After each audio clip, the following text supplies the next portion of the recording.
我开了。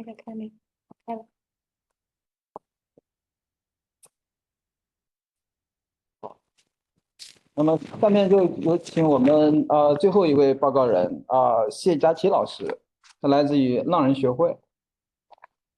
谢老师，刚才你在群上留言，我没看到，我没上那个 Zoom。好的，谢老师，请开始你的报告吧。大家好，大家好。现在听到了啊。哎，好的，谢谢你。大家好。好了，那现在我就在国外，我的，所以我就用英语发这个报告吧，好吧？好的。那么现在我就英语汉语都好。谢谢你们。所以谢谢你们呢。现在我就开始了。Good day everyone. I'm going to present in English, yes, because I'm not very familiar with the technical terms, and I'm Chinese, even though Chinese is my native language. So I'm going to start the presentation now.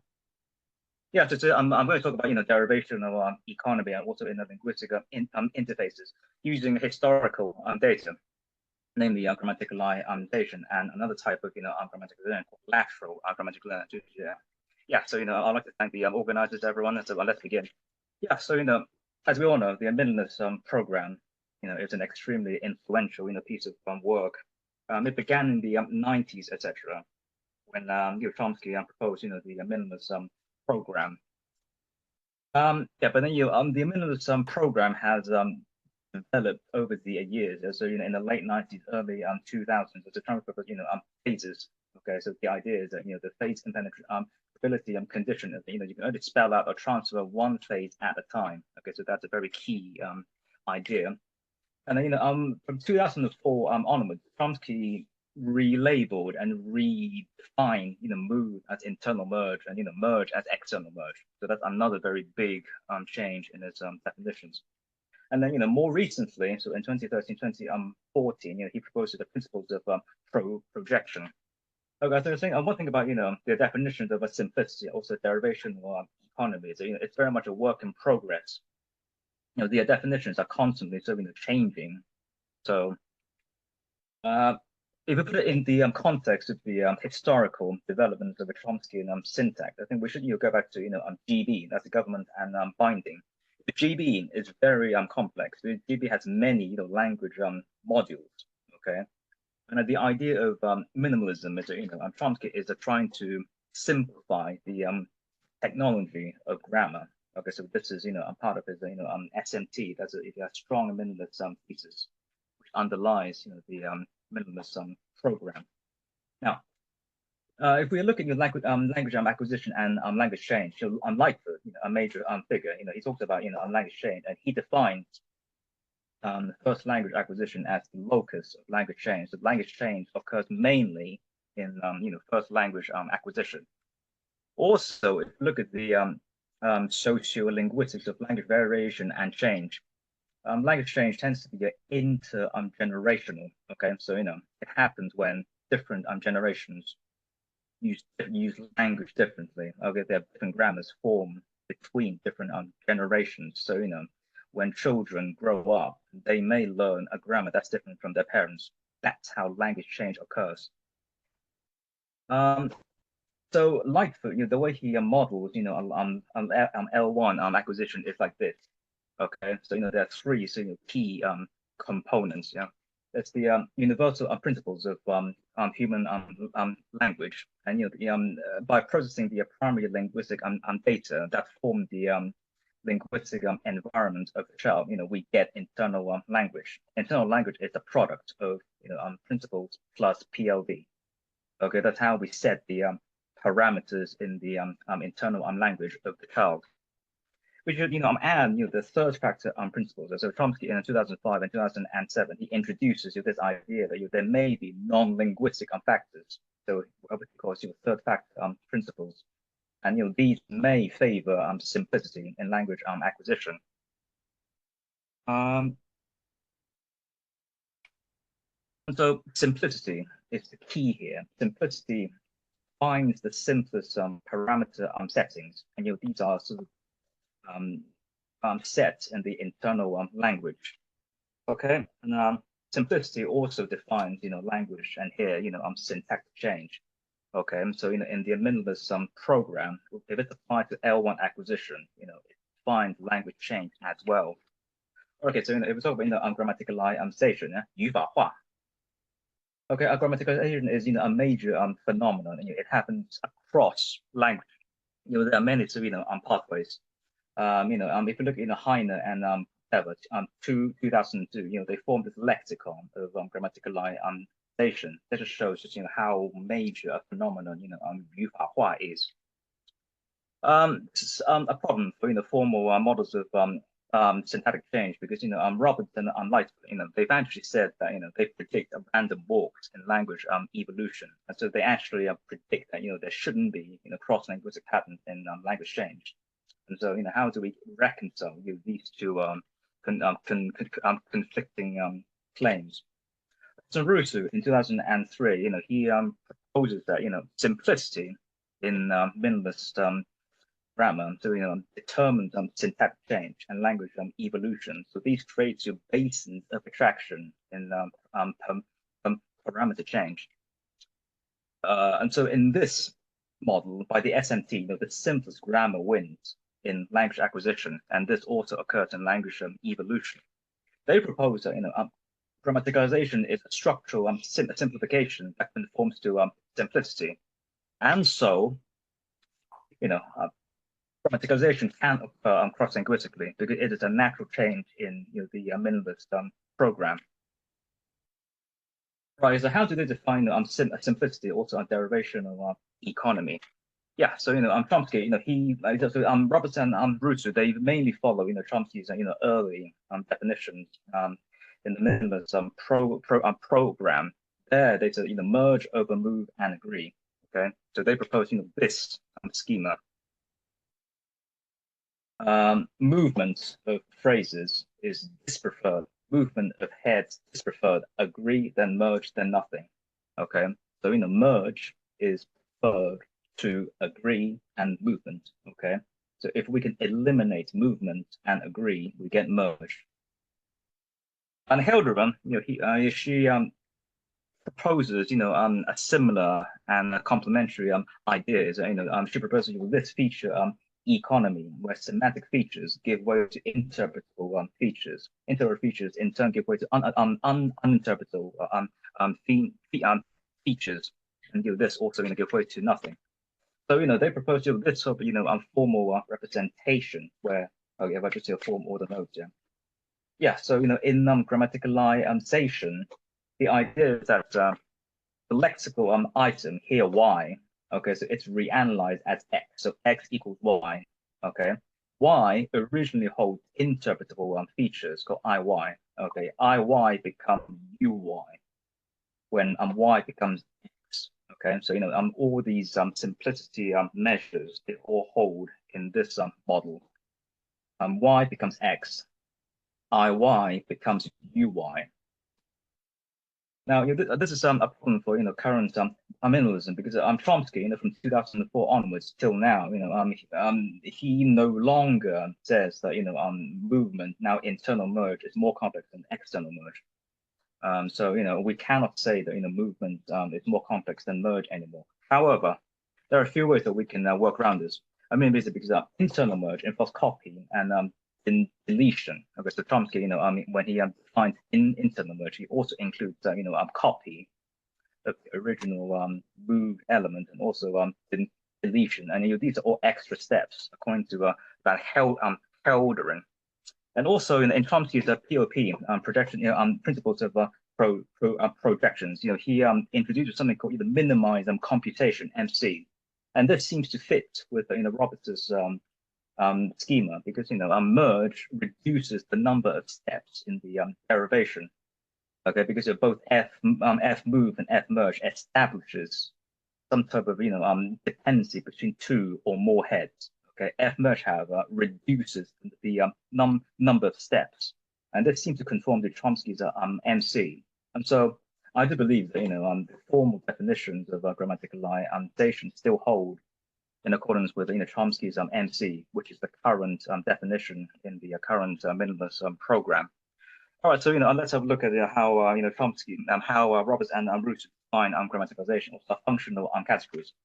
Now, grammaticalization, they form a functional element. Functional elements in Chinese is called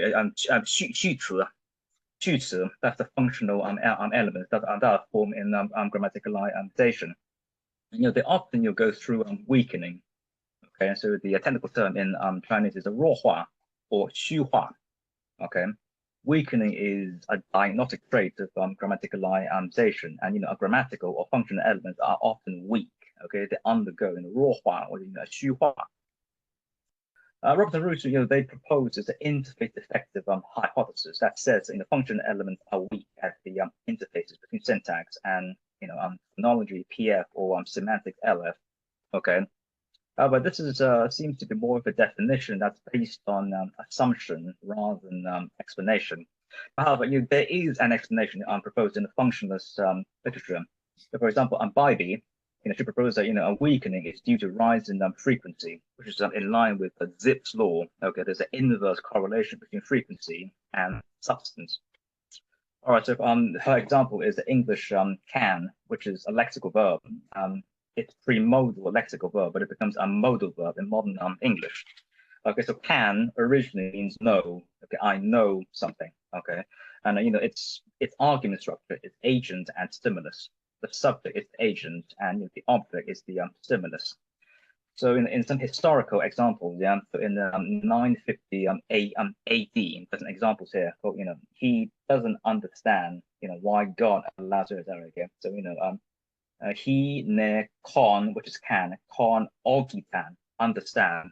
Okay, the argument structure seems to be like this: agent, there's an animate subject called he, and the object is ogitan, that's the stimulus, that's a mental stimulus. Okay, a bit later and also closer to the modern day, so 1509, because no worldly thing can be without strife. Okay, here the argument structure seems to be lost because thing is inanimate, so the original agent acts semantic selection is lost. Also, the object is B, which is not stimulus.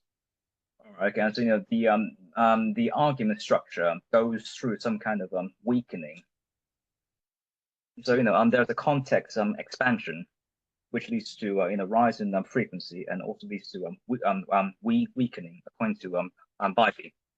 Right, there is a related phenomenon called lateral grammaticalization. It's called 横向语法化, first by Simpson and Wu.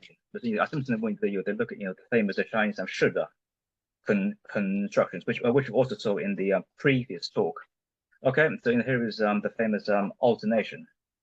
我是昨天买票的 versus 我是昨天买的票. Okay, these are two ways of saying, these are clefs. So it was yesterday that I bought tickets, And then we have two forms, VOD or VDO. Okay, the idea is that sentence final the VOD is pan Chinese. We have it in all dialects, including my own Cantonese. Whereas verb ending the only in northern Mandarin, 北方话. And so, they argue based on historical comparative assumptions that, the is preposed. Okay, it goes from sentence final to a verb ending. The way they formalize this is also quite interesting. So, in VOD, they define VOD as a DP. Okay, so if I just put everything in, give me a minute. So with something like this, where the selects, an empty noun. And here, it undergoes this transformation where, 昨天买票, this clause is a prepost to before the. This becomes this in VDO. VDO is a VDO they are defined as a TP because the is defined as a past tense marker, and it also undergoes preposing from a sentence final position to verb ending. Okay. If we compare these two forms, so in VOD in the DP structure, there is D agree. Okay, the as a D element, it agrees with the empty nominal complement. As a T, however, we get T merge. So D agree becomes T merge, and so yeah, so there is a structural simplification here according to Professor Roussou's definitions, because agree becomes merge. Okay, the agreement is lost and merge is the result. Okay, also the interpretable T feature becomes an uninterpretable in T. Okay, so according to Chomsky, a T holds uninterpretable T features. So by yeah. Come on, it's okay. Okay, so yeah, so by Gelderen's definition, this is also simpler. However, in here, we get a new functional category. That being T. So if we put it in abstract terms, it is something like this. Okay, so XY becomes ZP. Okay, T here is new. Yeah, this original DP structure becomes a structurally simpler TP. But T here is new, so T here is equivalent to a Z here. Okay, so and also TP is it's more specific than D, so there cannot be context so yeah, there cannot be context expansion here, and so there cannot be rise in frequency, and so there's no weakening by these accounts. Now, I've also applied to Chinese coupler shi. Okay, coupler shi is derived from the subject in determined shi in pre-classical Chinese. So, for example, an example from Mengzi Lunyu. Okay, 千里而见王是我所欲也. Okay, this means travel 1,000 miles and see my lord. This, okay, 是 is originally a demonstrative pronoun. That means this. Okay, 是我所欲也. This what I want. But obviously we can reanalyze it. To travel 1,000 miles in my king is what I want. Okay, we reanalyze 是 as the copula. I think that shi has an anaphoric binding relation with the topic. So 千里而见王是 topic then subject, and then 我所欲也 can be reanalyzed as this. Okay, so 千里而见王 becomes the subject, and 是 becomes the copula. So 千里而见王是我所欲也 is what I want. Formally, this also displays a structural simplification, because if we adopt Bauer's very influential proposal that copulars are heads of pred, because the copulars are pred, and their subjects are in the spec of pred. So we get something like this. Yeah, originally in this topic structure, there's a topic that's co-referential with the subject shi in spec of pred. Shi is the subject of this spore clause, and it is an anaphoric relation with the topic. This is reanalyzed as this.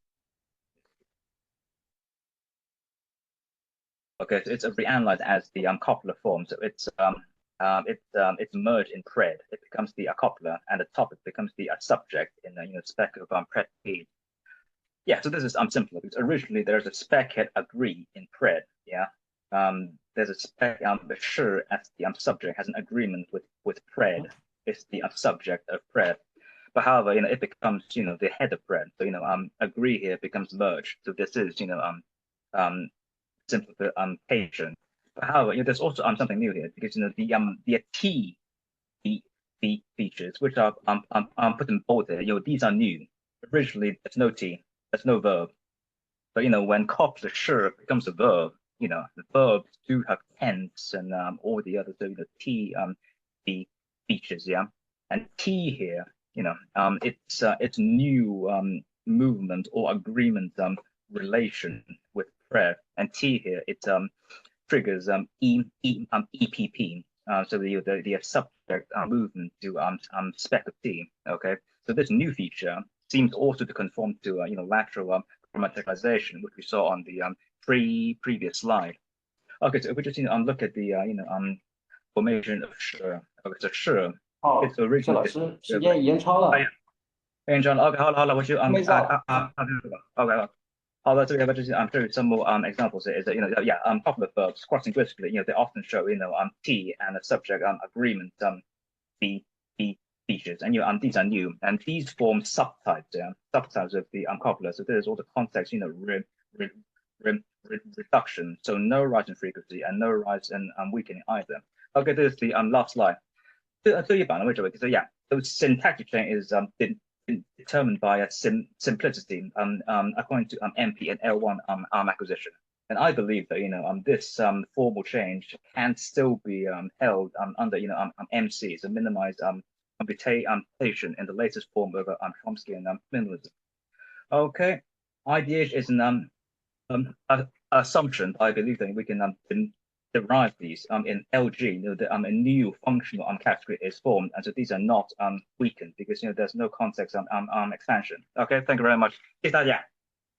Okay, thank you, thank you. OK， 可以了吗？先等我一下。没时间，这个问一问。没有时间了，我们夏老师没有时间了。没有时间了。好的，那么我怎么这样？没有时间了，我们有问题，我们在线下交流，会后交流。好，谢谢你。好，谢谢你好。谢谢大家。OK。谢谢。好，再见。好，我们这样会议圆满结束啊！谢谢。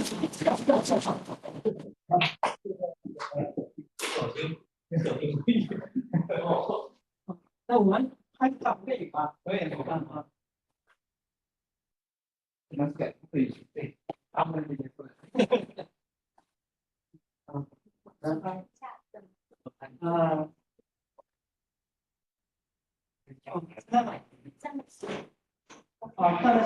我们在下面吧，我们上面吧，我们这个有那个会议的背景板啊。